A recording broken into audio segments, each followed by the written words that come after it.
హైదరాబాద్లోని outer ring రోడ్డుపై ప్రమాదాలను నివారించేందుకు చర్యలు చేపట్టింది హెచ్ఎండీఏ.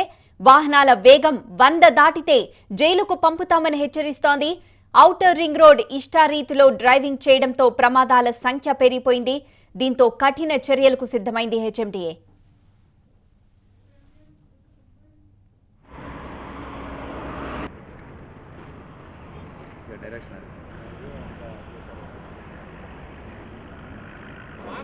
లేకపోతే మేము డైరెక్షన్ తీసుకుంటాం. మా సుపీరియర్స్ ఏమన్నా కొద్దిగా రిఫ్లెక్ట్ చేయడం జరిగితే మేము న్యాయాధికారులు తీసుకొని వాళ్ళతో ఏ విధంగా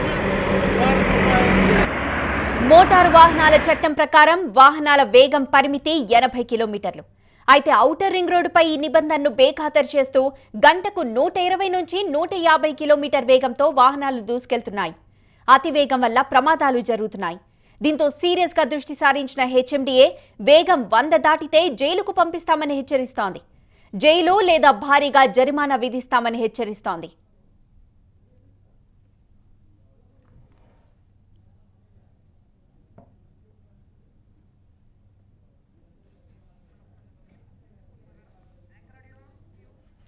హైదరాబాద్లోని ఔటర్ రింగ్ రోడ్డుపై ప్రమాదాలను నివారించేందుకు చర్యలు చేపట్టింది హెచ్ఎండీఏ. వాహనాల వేగం 100 దాటితే జైలుకు పంపుతామని హెచ్చరిస్తోంది. ఔటర్ రింగ్ రోడ్డుపై ఇష్టారీతిలో డ్రైవింగ్ చేయడంతో ప్రమాదాల సంఖ్య పెరిగిపోయింది. దీంతో కఠిన చర్యలకు సిద్ధమైంది హెచ్ఎండీఏ. మోటారు వాహనాల చట్టం ప్రకారం వాహనాల వేగం పరిమితి 80 కిలోమీటర్లు. అయితే ఔటర్ రింగ్ రోడ్డుపై ఈ నిబంధనలను బేఖాతరు చేస్తూ గంటకు 120 నుంచి 150 కిలోమీటర్ వేగంతో వాహనాలు దూసుకెళ్తున్నాయి. అతివేగం వల్ల ప్రమాదాలు జరుగుతున్నాయి. దీంతో సీరియస్ గా దృష్టి సారించిన హెచ్ఎండీఏ వేగం 100 దాటితే జైలుకు పంపిస్తామని హెచ్చరిస్తోంది. జైలు లేదా భారీగా జరిమానా విధిస్తామని హెచ్చరిస్తోంది.